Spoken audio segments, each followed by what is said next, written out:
یضاعف لہ العذاب یوم القیامہ، قیامت کے دن ان کے لیے عذاب دگنا کر دیا جائے گا۔ تو اس سے پہلے بھی کوئی نہ کوئی عذاب ہے کہ نہیں؟ عالم برزخ میں بھی عذاب ہے اور ثواب بھی ہے۔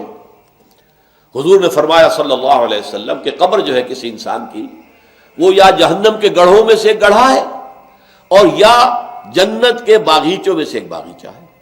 اب اس کی حقیقت کو ہم نہیں جان سکتے۔ دیکھیے، نوٹ کر لیجیے اچھی طرح، پکے اصول کے طور پر گرہ باندھ لیجیے، عالم برزخ اور عالم آخرہ کی کسی بات میں جو کچھ بتا دیا گیا اس سے آگے کھوج کرید مت کریں، اس لیے کہ یہ آیات متشابہات ہیں، ان کی اصل تعویل ہم نہیں جان سکتے۔ یہ عذاب روح کو ہوتا ہے یا جان کو ہوتا ہے یا کس کو ہوتا ہے، جسم کو ہوتا ہے، ہمیں نہیں معلوم۔ یہ ہمارے اس غیب کے پردے سے ماوراء باتیں ہیں، اور ہم تو یؤمنون بالغیب میں سے ہیں، وہ لوگ ہیں کہ جو غیب کی باتیں جن کی خبریں دی ہیں اللہ نے، اس کے رسول نے، اس کو مانتے ہیں۔ لیکن ان میں جو ہے اجمال کے اوپر ہی اکتفا کرنی چاہیے۔ ہمارے ہاں بڑے بڑے جھگڑے، یہ قبر والا سنتا ہے کہ نہیں سنتا، اب اس کے لیے دلیلیں، جو ایک طرف وہ لوگ ہیں جو انکار کرتے ہیں کہ قبر کے اندر مردہ کچھ نہیں سنتا، ان کو کافر قرار دیتے ہیں۔ دیوبند کے مسلک کے لوگوں کے اندر بھی یہ ایک دوسرے کے لیے کفر کے فتوے موجود ہیں کہ جو نہیں مانتا سماع موتا کو وہ کافر ہے، دوسرے کہتے ہیں جو مانتا ہے سماع موتا کو وہ کافر ہے،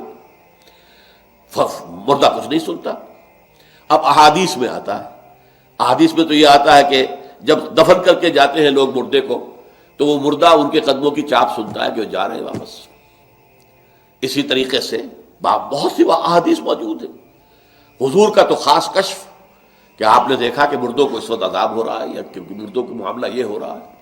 تو یہ ساری چیزیں ہیں، لیکن اس میں جو حل ہے وہ یہ ہے، جو چیز اجمالاً بتا دی گئی ہمیں، چاہے وہ عالم برزخ کی ہو، عالم برزخ بھی ہماری نگاہوں سے پوشیدہ ہے، ہمارے حواس خمسہ سے باہر ہے، اور عالم آخرہ بھی ہمارے حواس خمسہ کی جو بھی رسائی ہے اس سے ماوراء ہے۔ اس میں بس جو بات آ جائے وہ مانیے، اس کی تفصیل میں ہرگز نہ جائے۔ تو معلوم ہوا کہ جب حضور نے فرمایا کہ جنت جو ہے، جو قبر جو ہے، وہ یا تو جنت کے باغیچوں میں سے ایک باغیچہ ہے یا دوزخ کے گڑھوں میں سے گڑھا ہے۔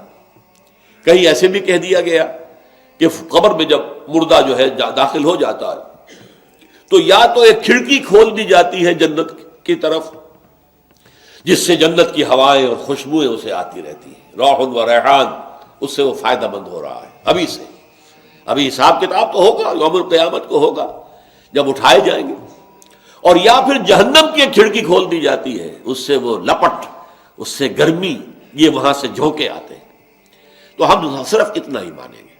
اب یہ روح کو ہے یا جسم کو ہے، یا عالم برزخ میں قبر پر ہے یا کہیں اور کہیں عالم ارواح کے اندر، واللہ عالم۔ یہ ساری باتیں تو تبھی کھلیں گی جب ہم وہاں جائیں گے، تب حقیقت منکشف ہوگی۔ اس سے پہلے یؤمنون بالغیب ھدی للمتقین الذین یؤمنون بالغیب ویقیمون الصلاۃ ومما رزقناہم ينفقون۔ قرآن مجید کی ہدایت سے استفادے کی شرائط میں سے یہ ہے کہ آپ غیب پر بس ایمان لائیں جو بتا دیا گیا۔